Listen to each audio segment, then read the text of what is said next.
Hello, welcome to a new episode of the Rhode Island Small Business Coalition's Forum. I'm your host, David Dadekian. Happy New Year to those of you joining us now in 2023.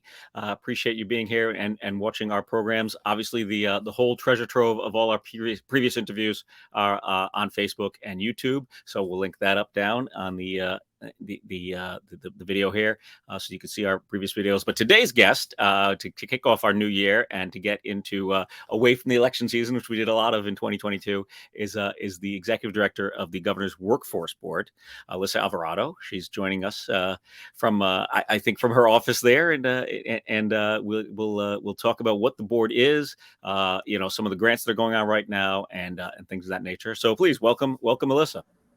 Good morning. Thank you so much for having me. I'm excited to be here. Would you want me to go ahead and talk? Thanks very much for joining us today. We appreciate your time.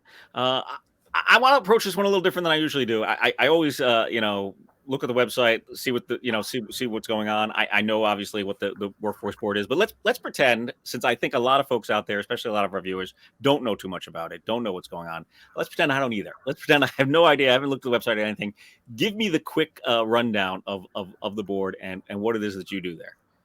Great, absolutely. So the Governor's Workforce Board is the primary policy-making body on workforce development matters for the state of Rhode Island. So it has statutory responsibility and authority to plan, coordinate, fund, and evaluate education, employment, and training programs that increase the skills of Rhode Island workers and address the workforce needs of Rhode Island businesses. So we have currently 21 board members who direct our operations. And we have a variety of programs that I'd be happy to talk about today. Fantastic. Thank you very much for that. Now, you sort of, it's because it's part of the governor's team, you kind of cross a bunch of different agencies, correct? Is that how it works? Yeah, so we have the Director of Labor and Training is on the Governor's Workforce Board. The Secretary of Commerce is the Vice Chair. The Commissioner of Elementary and Secondary Education, they're on the board. So we have a great sort of collaborative space to work with industry on the development of programs for the state. Fantastic. And we've had a lot of those folks on our program in the past. I'm sure we'll have them on again. Matt Weldon has been especially a great guest to have. He's just been a phenomenal job at DLT. Does Real Jobs Rhode Island and all that fall into workforce as well? Yeah, absolutely. So Director Weldon and I sort of co-manage the Real Jobs Rhode Island program. So the staff report here on the Governor's Workforce Board. They put out the solicitations, receive the proposals, work with all of our partners, and then Director Weldon and I make the decisions on funding and get that money out as quickly as possible. Well, it's been key for a lot of businesses, a lot of small businesses as well. So thank you for that. So let's talk specifically about your role there. Like I said, you're the executive director. How big of a staff is it? How big of a team? What is it that you do day to day? Yeah, so we have a 15-member staff at this time, and we kind of bucket out the work based on our programs and services. The Real Jobs team is the largest, so we have about 60 sector partnerships in the Real Jobs space. Our team works very closely with those partnerships to make sure that activities are going well. We help overcome any issues, in terms of getting folks placed into employment, any, issues in terms of training locations, et cetera. We'll help mitigate any of those challenges and work with our network so we can get as many folks trained as possible. I also have a director of youth career readiness programs who oversees our Real Skills for Youth programming and our Prepare RI portfolio. And then we have a director of employer workforce programs who oversees our small grant programs that are available for businesses. Excellent. And we should definitely be talking about that. I know, grant programs have been key, especially during the pandemic, but I think just in general, I mean, let's be honest, free money is better than loan money. So, Absolutely. yeah. So especially for small businesses, when it's really hard to always budget and make ends meet, things of that nature, it's great that you have these grant programs. Can you talk about what's currently available and out there? Yeah, so a couple of small grant programs I'd really love for our small businesses to be aware of. Our incumbent worker training grant program can help pay 50 or 75% of training costs for employees. So if you need to upskill your workers, send some folks for training, we do have grants that can help cover those costs for you, make it attainable to spend that money on training. And we also have a work immersion program. The work immersion program is able to actually help businesses bring in interns. We'll pay 50 or 75% of the cost of bringing in an employee for up to 400 hours so that they can be immersed in the work experience. And maybe you decide to hire that person on full time after the experience, or maybe it's just an intern for the summer that maybe will come back to your business in the future. Nice. So for businesses smaller than 25 employees, we have a 75% reimbursement rate on both incumbent worker training grants and on our work immersion program. So that's been a big hit with our small business community. And then finally, we have a brand new program that I'm really excited to talk about today, our Workplace Accessibility Grant Program. So the board just started this program about a month ago, and it's really designed to help businesses become more accessible for individuals with disabilities. So, if you wanted to make your business more accessible for folks with disabilities in the hopes that maybe one day you'll be able to hire someone with disabilities, we have a grant up to $5,000. It's a 100% reimbursement. So it could be, installing a ramp, widening doorways, getting new Braille signage, even training for staff on how to, be more welcoming and accessible for folks. And then we have resources available to help employers also hire individuals with disabilities if they're interested in going that route. Fantastic. We've had Tina on from Ramp in the past. I know she's been a big proponent of this. We discussed it in depth a couple of years ago. Now that I think about a year and a half ago was the last time we had Tina on to talk about accessibility in businesses. Again, putting aside the quality part of it and obviously the importance of that, and including as many people as possible in getting into your business, purely at a small business, income level, you want to be more accessible. You want to be able to get as many customers into your business as possible. So programs like this are huge to be able to help out small businesses. So how's that work? We should mention, I should have mentioned this at the beginning. I didn't. We'll mention it now and several more times as we go on through the show. All this information can be found at gwb.ri.gov. That's the website for the Workforce Board, gwb.ri.gov. So not yet. So tell us how does this work? How does a business apply? Can they get to do these types of accessibility changes? Sometimes, like you mentioned, ramps, doorways, it's construction, which can take time. Can the money be received up front so that it can be spent right away on contractors? How's it working? Yeah, so a couple of things. Our applications for any of these programs are all web forms accessible right on our website. It is a pretty quick and easy process on our end.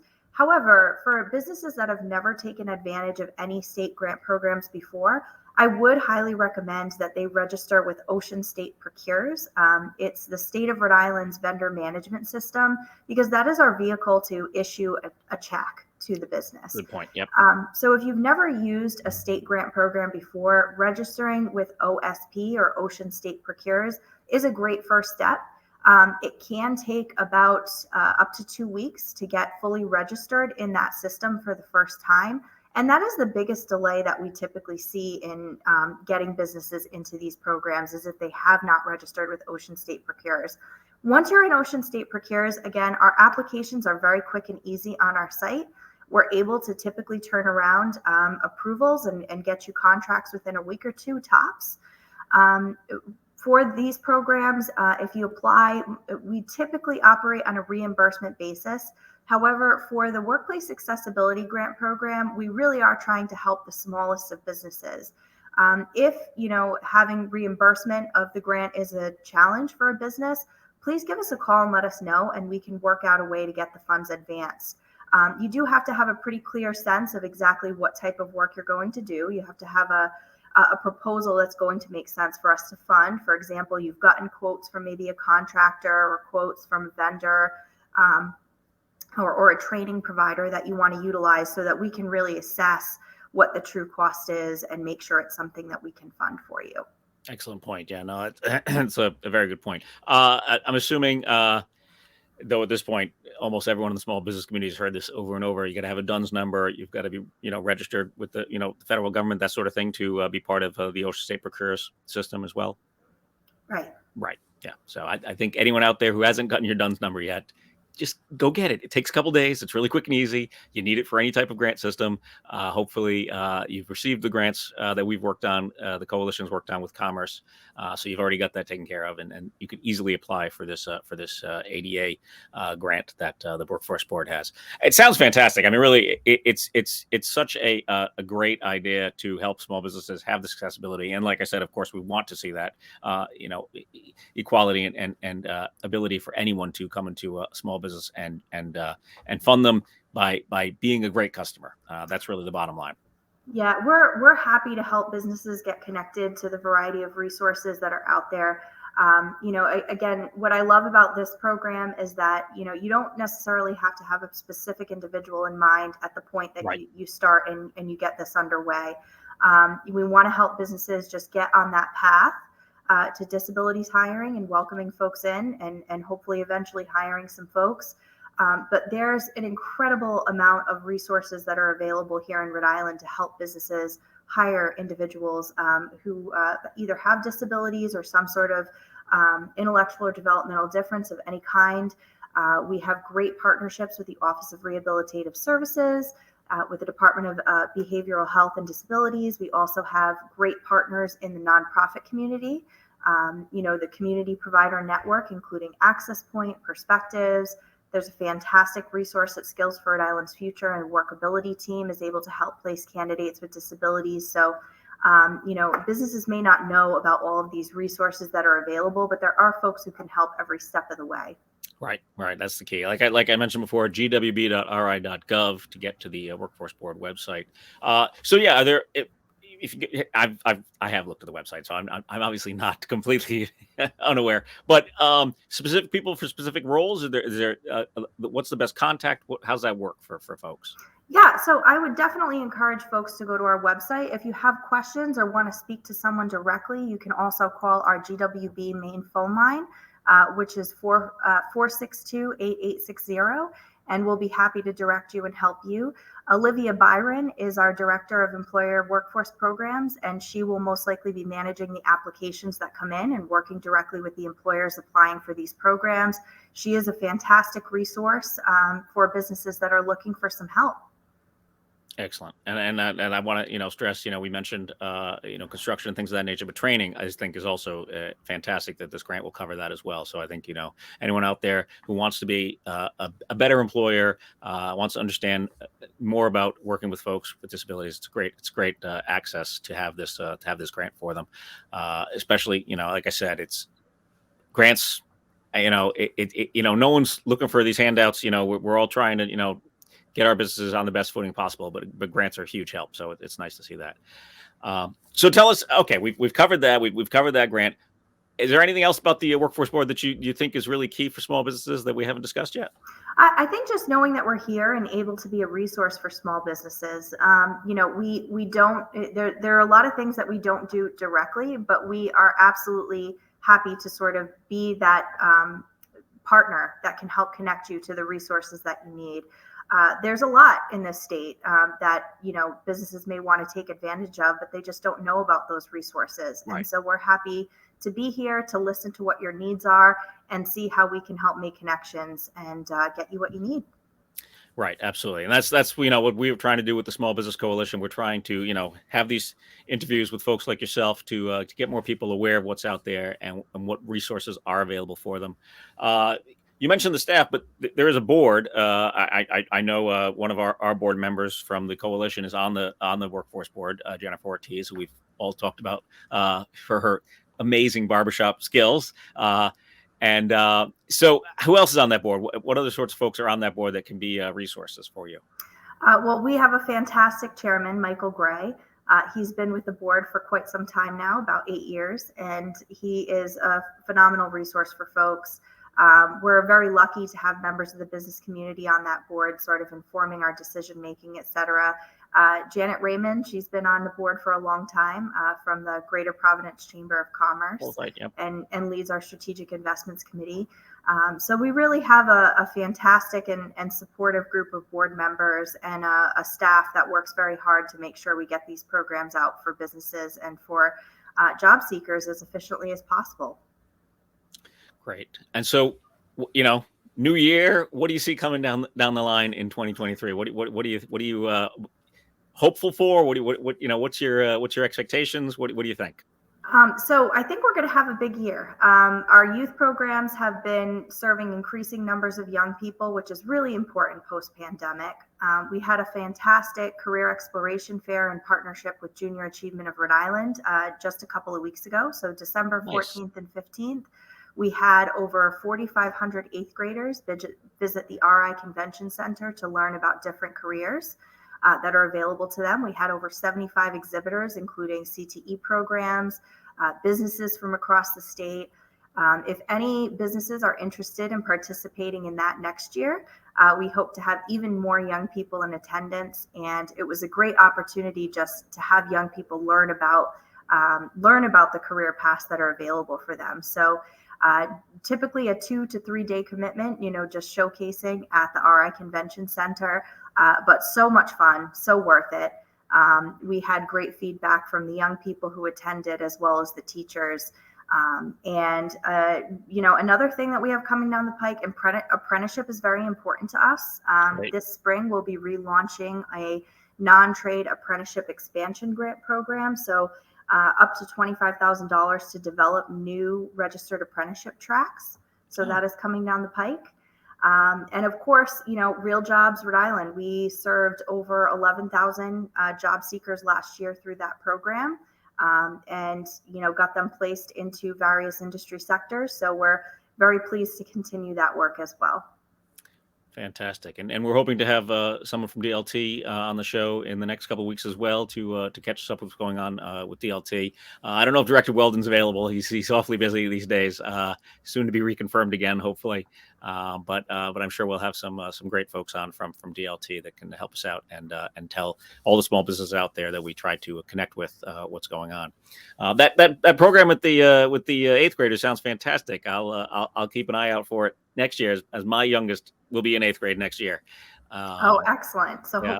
hopefully we'll see him at the fair. Yeah, she would love it. I think anyone out there who's not aware, we've got some great CTE programs in the state. My oldest is in high school in Coventry, and there's lots of great programs in the state across many of the high schools. So that's great that you're participating with that. That's nice to hear. Yeah, absolutely. So anything else you want to add? Anything else we didn't touch on that you want to talk about today? Again, we're here to help. We have great programs and initiatives. Prepare RI, our Prepare RI program. We also currently, if businesses are interested in hosting interns in the summer of 2023, you can obtain more information about that on our website or at Skills for Rhode Island's Future. They are actually accepting applications for businesses that want to host interns next summer. So that is also an opportunity to get an intern really for free, for the summer. Fantastic. That's a nice resource for a lot of small businesses, and a lot of small businesses, because they are smaller, interns that are essentially free sometimes turn into employees. So that's really great as well. We've seen that many times to a lot of our small businesses. I know you guys are going to have my colleague Sarah Bramblett from the Division of Workforce Development on in the near future. She oversees the one-stop services for the state of Rhode Island, and services for employers that are interested in posting jobs as well. Excellent. Yeah, that's who Jen is working on next. Jen's always diligently trying to book us some of the best guests. We really want to make this forum about educating our small businesses, giving them as much information as possible. And Alyssa, you've certainly thrown a lot of information at us today, which has been great. I really appreciate that. Again, it's gwb.ri.gov. It's a great website. There's really a lot of information on there. You can find those grants we talked about, all the information for contact info, the phone numbers down there at the bottom as well. We talked about that as well. So hit gwb.ri.gov and see what the Governor's Workforce Board can do for your small business. I think it's a great resource that, we've got a lot of resources around the state. It's not always easy to find out the information sometimes, but that's what we're trying to do. We're trying to get it all out there, let people know, and find out what can help their small business out. Alyssa Alvarado, thank you again very much for being with us today, for all the information. I really appreciate it. Thanks. Have a great day. Thank you. You too. Take care. So that was Alyssa Alvarado. She's the executive director of the Governor's Workforce Board. As I mentioned, their website is gwb.ri.gov. We've got more great guests coming up in 2023. tell us, you're on Facebook or on YouTube, leave a comment. What would you be interested to hear? Are there particular people working in our government or at support organizations that you don't know enough about that organization and you want to know more? Put a comment in or send a message. Go to risbc.org. That's our website, the Small Business Coalition's website. Join for free. There's a free membership level, which is the newsletter. You can send us back comments on that. You get polls through that. We also have paid tiered members on that website. You can check all that out at risbc.org. As always, thank you for joining us. We'll be back with some more great guests this year. Take care.